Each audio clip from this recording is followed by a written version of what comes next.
Okay, men, are you ready for Stosny's boot camp? Okay, there's a couple questions you need to answer, and that'll tell you whether you are. Do you honestly like who you are?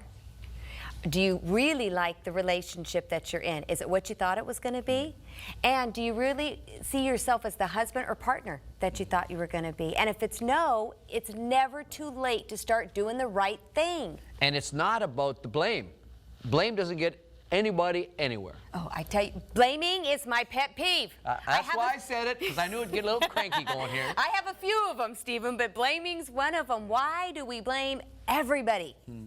Well, blame gives you a little bit of adrenaline rush and a little bit of self-righteousness, so it'll momentarily reduce shame, but it makes you powerless over improvement. See, if I feel bad and it's your fault, what can I do about it? Right.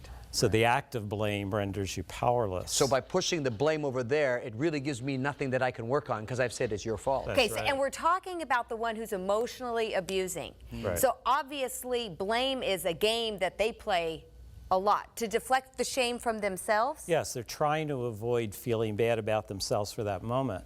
But you see, feeling bad about yourself isn't a punishment, it's a motivation. Shame is not a punishment. It motivates you to be true to your own values. Wow. They see shame as punishment that their partners are inflicting on them. Right. It's not their partners doing it, it's their violation of their own values. If you don't feel the shame, you can't be true to yourself. Get it. So what happens when you break your own core values, your own needs, and you break how I hurt somebody, as it were, you feel shame. And you're supposed to, not as a punishment, It's supposed to motivate. Correct. To We've got to motivate straighten it up, then we don't feel the shame. Exactly. Okay, but help me. I'm someone who's emotionally abusing. I'm used to blaming. I'm used to doing all kinds of things to deflect the mirror from myself. How do I start seeing the shame as a positive thing? Let me put it this way. Imagine, everybody has hurt somebody they love. Oh, Okay. absolutely. Think of a time when you've done that, when you said or did something and hurt somebody you love. Your heart sinks right away. Don't share it. You can be honest. I'm right did or there. said something and hurt somebody you love. Now, how would you respond if you saw a stranger saying or doing that same thing to that person? Smoke them. You'll experience anger, aggression, and loathing. I would say the mother bear cub's coming out. That's right. When you love somebody, you have an unconscious automatic instinct to protect. You'll Yes. feel anger, aggression, and loathing. Yes. Now, where does that anger, aggression, and loathing go when you're the person hurting the person you love?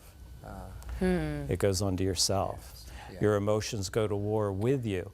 Blame gives you a temporary respite from that, but it short circuits the whole motivational system. Okay, now we got to go to boot camp, okay? Because we're sending people to the website from ours to yours to get people help if they can really step through it. Now, give me a snapshot of what boot camp's about. The boot camp is 8 hours a day for 3 days. It's intensive skill building and soul searching. You're not allowed to blame anything you feel on anyone else. You have to see it as a motivation for you to be true to who you are. Wow. And a magical thing happens. As soon as you feel more compassion for somebody you love, the shame immediately dissipates. All it's trying to get you to do is see someone you love compassionately. Wow.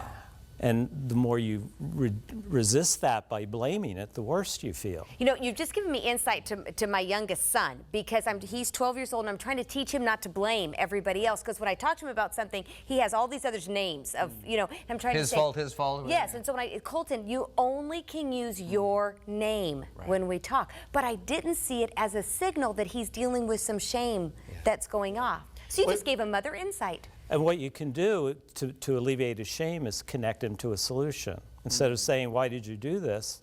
How can you make this better? Beautiful.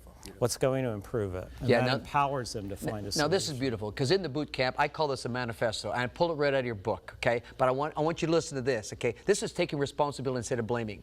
I will work hard to heal my hurt. This means understanding my own deepest emotions and those of all my loved ones. I will not hurt their feelings or try to control them, even if they hurt mine or try to control me. That is taking responsibility. I respect that. That is powerful. We call it a power statement because what you're saying is you are not going to be reactive. Right. Because if you react to a jerk like a jerk, what does that make you? Exactly. You've got to be who you are even if you're living with a jerk.